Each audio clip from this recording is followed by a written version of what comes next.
Bismillahirrahmanirrahim. Assalamu alaikum. Today our topic is matrices and determinant. Class 9 science group. सबसे पहले हम जानेंगे कि मैट्रिक्स क्या होता है। हम कोई नंबर लिखते हैं 2, -3, 1 एंड 0। इस नंबर को हम इस तरह भी लिख सकते हैं, इसको हम वर्टिकली भी लिख सकते हैं 2, -3, 1 एंड 0। इसके साइड पे हमने ब्रैकेट डाल दी और इसको हम ऐसे भी लिख सकते हैं 2, -3, 1 एंड 0। ठीक है, इसको किसी भी फॉर्म में लिखने को हम क्या कहते हैं? मैट्रिक्स। चाहे हम इसको हॉरिजॉन्टली लिखें, वर्टिकली लिखें या हॉरिजॉन्टली एंड वर्टिकली मिक्स लिखें। अब हम आ जाते हैं रोज़ एंड कॉलम्स की तरफ। रोज़, अब हमने मैट्रिक्स के बारे में तो पढ़ लिया। मैट्रिक्स किसी भी तरह का हो सकता है, हॉरिजॉन्टली भी हो सकता है, वर्टिकली भी हो सकता है और दोनों तरह से हो सकता है। अब हम पढ़ेंगे, अगर हमने ऐसे लिखा है 2 और 3, इसमें हमारी कितनी रोज़ हैं? 1 और ये 2। इसमें हमारी 2 रोज़ हैं और कॉलम कितने हैं हमारे पास? 1 कॉलम है और 2 रोज़ हैं। अगर हम इस तरह लिखते हैं, इसमें हमारी कितनी रोज़ हैं? इसमें हमारी 1 रो है और कॉलम कितने हैं हमारे पास? 1, 2 और 3 कॉलम है हमारे पास। हम रोज़ और कॉलम इस तरह देखते हैं, रोज़ हमारी हॉरिजॉन्टली होती हैं और कॉलम हमारे वर्टिकली होते हैं। ठीक है, अब हम देखेंगे ऑर्डर ऑफ अ मैट्रिक्स। सबसे पहले देखें, इसकी डेफिनेशन देख लेते हैं हम। The number of rows and columns, यानी रोज़ और कॉलम्स के नंबर्स जो हैं in a matrix specify it order, उसका ऑर्डर स्पेसिफाई करते हैं। If a matrix has m rows and n columns, यानी कि अगर किसी मैट्रिक्स में m रोज़ हो और n कॉलम्स हो तो हम इसको डिनोट करते हैं किससे? m/n से, यानी कि पहले रोज़ आएंगे और बाद में कॉलम आएंगे। सपोज करते हैं हमने लिखा है 2, 1, 3 एंड 9। ठीक है, इसमें हमारे पास कितनी रोज़ हैं? R1, R2। ठीक है, तो हम इसका मैट्रिक्स पहले m रोज़ का मतलब है हमारे पास कितनी रोज़ हैं? 2। हम लिखेंगे 2 बाय कॉलम हमारे पास कितने हैं? ये 1 हो गया और ये 2 हो गया। ठीक है, यानी कि 2 बाय, ये हमारा कितना ऑर्डर है? इसका ऑर्डर हुआ हमारा 2/2 का। अगर हमारे पास इस तरह है, हमारे पास फ़र्ज़ करें, ठीक है, इसमें हमारी कितनी रोज़ हैं? R1 और R2। कॉलम हमारे पास कितने हैं? एक ही कॉलम है हमारे पास। तो हमारा ऑर्डर क्या हुआ? क्योंकि हम रो पहले लिखते हैं इसलिए हमारा ऑर्डर हुआ 2/1, यानी कि रो पहले हमारी आएगी और कॉलम हमारा बाद में आएगा। ठीक है, और अगर हमारे पास इस तरह हो, इसमें हमारे पास कितनी रो है? एक ही रो है हमारे पास और कॉलम हमारे पास कितना है? 1, 2 और 3। तो हमारी रो कितनी हुई? 1/3 की। ओके, नाउ नेक्स्ट पे हम आते हैं, हमारे पास है इक्वल मैट्रिक्स। हम इक्वल मैट्रिक्स पे आगे, इक्वल जैसे कि नाम से जाहिर है, इसका मतलब है कि इक्वली होना चाहिए वो, यानी कि बराबर, जिसको हम बराबर कहते हैं। अब इसकी डेफिनेशन देख लेते हैं। लेट ए एंड बी, यानी ए और बी दो मैट्रिक्स है हमारे पास, तो हम ए को हम तब इक्वल कहेंगे बी के इफ़ एंड ओनली इफ़, अगर हमारे पास ए का ऑर्डर और बी का ऑर्डर हमारे पास सेम हो। ठीक है, या फिर उसके करस्पॉन्डिंग एंट्रीज जो है हमारे पास इक्वल हो, तो हम क्या करेंगे? उसको इक्वल ऑर्डर कहेंगे और इसको किससे डिनोट करते हैं हम? ए इक्वल टू बी से। ठीक है, लेट्स सपोज करते हैं हमारे पास एक कॉलम है, हमारे पास ए इज़ इक्वल टू 2, 1, 3 और -9, ये हमारे पास है। दूसरा हमारे पास है 1 + 1, 1, 3 और 9। क्या आप बता सकते हैं कि ये दोनों ऑर्डर इक्वल हैं या नहीं है? हम लिखेंगे A is equal to B. क्यों लिखेंगे? क्योंकि 1 + 1 भी हमारे पास क्या बना? 2, यानी कि 2 इक्वल है किसके? 2 के। 1 इक्वल है किसके? 1 के। 3 इक्वल है 3 के और माइनस इक्वल है -9 के। इसका मतलब है कि हमारे पास ए इक्वल टू बी है। लेकिन अगर फ़र्ज़ करें हमारे पास आता है, हम लेट करते हैं L इज़ इक्वल टू 1, 3, 2, 4 और हमने M लेट किया है 1, -3, 2 और 4। ठीक है, लेकिन ये इसका मतलब है कि L not equal to m, because 1 तो 1 के इक्वल है हमारे पास, लेकिन जो 3 है वो इस -3 के इक्वल नहीं आता। ठीक है, ये दोनों इक्वल नहीं है, इसका मतलब है कि हमारा जो l और m है वो इक्वल नहीं है। अब हम आएंगे नेक्स्ट पे। हमने दो चीज़ों के बारे में पढ़ा है, ऑर्डर के बारे में और इक्वालिटी के बारे में। ठीक है, हमारी एक्सरसाइज 1.1 जो है वो इसी के बारे में है, ऑर्डर के बारे में और इक्वालिटी के बारे में। पहला सवाल है हमारा एक्सरसाइज जब आप निकालेंगे 1.1, उसमें पहला क्वेश्चन है हमारा find the order of the following matrix. ठीक है, उसमें उन्होंने आपको कुछ दिए हुए मैट्रिसेस दिए हुए हैं, उनके बारे में आपने बताना है कि वो उनका ऑर्डर क्या है। ठीक है, पहला सवाल है हमारे पास A इज़ इक्वल टू 2, 3, -5 और 6, ये हमारे पास है। जैसा कि मैंने आपको बताया था कि ऑर्डर्स क्या होते हैं, ऑर्डर्स होते हैं रोज़ और कॉलम को आप लिखें तो वो क्या कहलाते हैं, ऑर्डर्स। ठीक है, इसमें हमारे पास कितनी रोज़ हैं, 2 रोज़ हैं, और कॉलम कितने हैं, 2 कॉलम है, तो हमारा ऑर्डर हुआ 2/2 का। इसी तरह अब हम नेक्स्ट पे आ जाएंगे। नेक्स्ट हमारे पास है बी में हमारे पास है 2, 0, 3 एंड 5। इसमें भी हमारे पास 2 रोज़ हैं और 2 कॉलम्स हैं, तो हमने लिख दिया ये किसका है, 2/2 का। नेक्स्ट हम आ जाएंगे सी पे। सी हमारे पास है 2 एंड 4। अब इसमें देखें, इसमें आपके पास एक ही रो है, लेकिन कॉलम हम आपके पास कितने हैं, 2, तो ये हमारे पास हुआ 1/2 का, क्योंकि हम रो पहले लिखते हैं और कॉलम बाद में लिखते हैं, इसलिए हमारे पास हुआ 1/2 का। नेक्स्ट आ जाता है डी 4, 0 एंड 6। इसमें हमारे पास कितनी रो हैं, 1, 2 एंड 3। 3 हमारे पास रोज़ हैं और कॉलम हमारे पास एक ही है, तो हम लिखेंगे 3/1 का। ठीक है, उसके बाद आता है ई।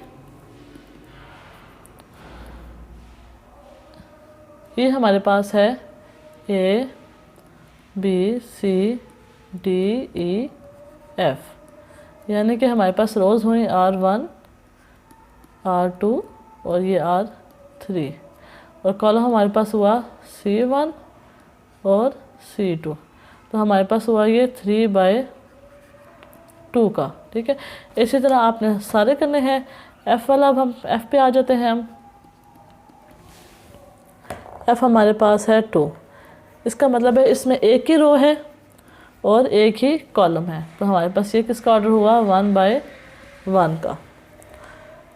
उसके बाद आ जाता है G हमारे पास है 2, 1, 2, 3, 2, 4, 0, 3, 5। इसमें हमारे पास 3 रोज़ हैं और 3 ही कॉलम हैं। उसके बाद आ जाता है H हमारे पास है 2, 1, 3, 0, 4 एंड 6। इसमें हमारे पास 2 रोज़ हैं और 3 कॉलम्स हैं, तो हम लिखेंगे 2/3 का। समझ आ गई आपको? ये हमारी एक्सरसाइज 1.1 का पहला सवाल था। अब हम देखेंगे एक्सरसाइज 1.1 का दूसरा सवाल। ठीक है, इसमें आपने ये बताना है कि मैट्रिसेस इक्वल हैं या नहीं है, कौन सा मैट्रिक्स किसके इक्वल है। हम पहले मैट्रिक्स लिख देते हैं ताकि हमें आसानी से पता चल जाए कौन सा किसके इक्वल है। ए मैट्रिक्स है 3, बी मैट्रिक्स है 3, 5, सी मैट्रिक्स है 5 और -2, इसी तरह डी मैट्रिक्स है 5 और 3, ई मैट्रिक्स है 4, 6, 0 एंड 2, एफ मैट्रिक्स है हमारे पास 2 एंड 6, जी मैट्रिक्स है हमारे पास 3 - 1 एंड 3 + 3। उसके अलावा एच मैट्रिक्स है हमारे पास 4, 0, 6 एंड 2। उसके बाद हमारे पास है आई मैट्रिक्स है हमारे पास 3 एंड 3 + 2। उसके बाद हमारे पास जे मैट्रिक्स है, जे मैट्रिक्स है हमारे पास 2 + 2, 2 + 4 2 माइनस 2 एंड 2 प्लस 0, ये हमारे पास मैट्रिक्स है। ठीक है, अब हमने बताना है कि इनमें से कौन सा किसके इक्वल है। ठीक है, पहले तो ये जो सिंपल नंबर लिखे हुए हैं, ठीक है, ये तो हमें समझ आ जाती है। लेकिन जैसे अब जी है, जी में हमारे पास पहले कॉलम में क्या आया है 3 माइनस 1, 3 माइनस 1 का मतलब है 2 और 3 प्लस 3 का मतलब है 6, यानी जी हमारे पास क्या बनता है 2 एंड 6। इसी तरह आई की बारी भी आ गई, आई में ये तो सिंपल लिखा हुआ है लेकिन 3 प्लस 2 का मतलब है 5। ठीक है, ये इसके इक्वल है। और जे की बारी आ गई, जे में 2 प्लस 2 का मतलब है 4, 2 प्लस 4 का मतलब है 6, 2 माइनस 2 का मतलब है 0 एंड 2 प्लस 0 का मतलब है 2। जी ये हमारे पास क्या आ गया जे। अब देखें, पहले हम ए से स्टार्ट करते हैं। ए हमारे पास किसके इक्वल है, यहाँ पे 3 के इक्वल कोई भी नहीं है, इसका मतलब है ए हमारा किसी के इक्वल नहीं है। बी की बात आ जाए 3 और 5, अब हम देखेंगे कोई ऐसा नंबर है जहाँ पे 3 और 5 है। यस, बी एंड आई, इसका मतलब है हम लिख देंगे बी इज इक्वल टू आई। ठीक है, अब सी की बारी आ गई 5 और -2। ठीक है, अब देखें 5 और -2 कहाँ पे लिखा हुआ है, कहीं भी नहीं लिखा हुआ, इसका मतलब है सी भी किसी के इक्वल नहीं है। अब डी की बारी आ गई 5 और 3, 5 और 3 भी मुझे कहीं नज़र नहीं आ रहा, इसका मतलब है 5 और 3 भी नहीं है, ये भी नहीं है। उसके बाद एफ़ की बारी आ गई जी, एफ़ इक्वल किसके इक्वल है जी के, जी 2 और 6 है ना, इसका मतलब है हम लिखेंगे एफ़ इज़ इक्वल टू जी। ठीक है, उसके बाद बारी आ गई एच की, एच किसके इक्वल है जे के, हम लिखेंगे एच इज़ इक्वल टू जे। ठीक है, इसके उसके बाद आई है, आई तो हमने पहले लिखा हुआ है, इसका मतलब है ये हमारा आंसर है, ये तीनों आपस में इक्वल हैं। चलिए अब हम इसके बाद आते हैं क्वेश्चन नंबर 3 पे। हमारा क्वेश्चन नंबर 3 है, हमें फाइंड द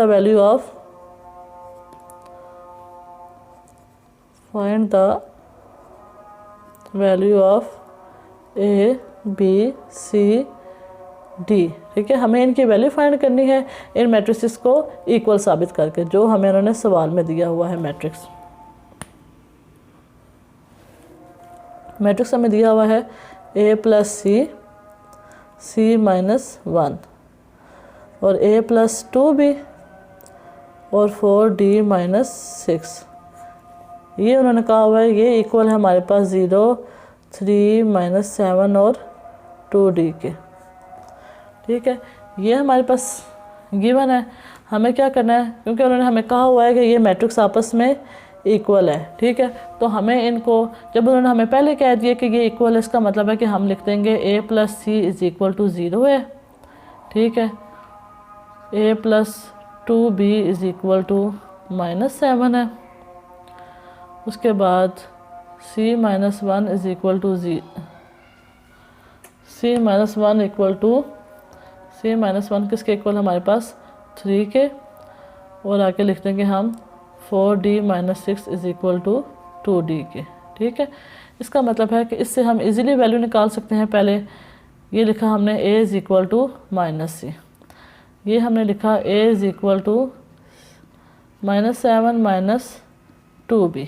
ठीक है, अब हम लिखेंगे c is equal to 3 plus 1, c is equal to 4, c की वैल्यू हमारे पास निकल आई है। अब हम d की बारी आ जाएगी। ठीक है, हम लिखेंगे 4d, ये 2d इस साइड पे आ जाएगा, हमारे पास आ जाएगा 4d minus 2d is equal to, ये 6 उस साइड पे जाएगा तो +6 में चेंज हो जाएगा। 4d में से 2d निकाले, हमारे पास आया 2d इज़ इक्वल टू 6 और हमारे पास d आ गया 6/2, जिसको हम लिख देंगे इज़ इक्वल टू 3। ठीक है, d की वैल्यू हमारे पास क्या आ गई 3। अब हमें c की वैल्यू हमें पता है, c की वैल्यू हमारे पास क्या है 4, ये c की वैल्यू हम इसमें पुट करेंगे, हमारे पास a की वैल्यू आ जाएगी -4। ठीक है, अब हमने क्या करना है,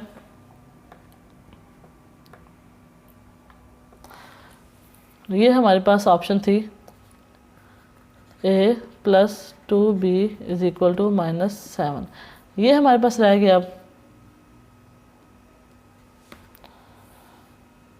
ठीक है, ये हमारे पास रह गया। हम इसमें क्या करेंगे, a की वैल्यू पुट करेंगे, a की वैल्यू हमारे पास है -4 प्लस 2b, b की हमें अभी तक वैल्यू नहीं पता, 2b इधर ही रहने देंगे, -7, 4 उधर जाएगा क्या आ जाएगा +4, 2b इज़ इक्वल टू 7 में से 4 निकाले हमने 3 आया और साइन बड़ी रकम वाला आता है, तो b इज़ इक्वल टू -3/2। तो ये हमारे पास सारी वैल्यूज़ आ गई, a की वैल्यू भी आ गई हमारे पास, b की वैल्यू भी आ गई हमारे पास और c की वैल्यू भी हमारे पास आ गई। Thank you for watching. Please like and subscribe my video. Thank you.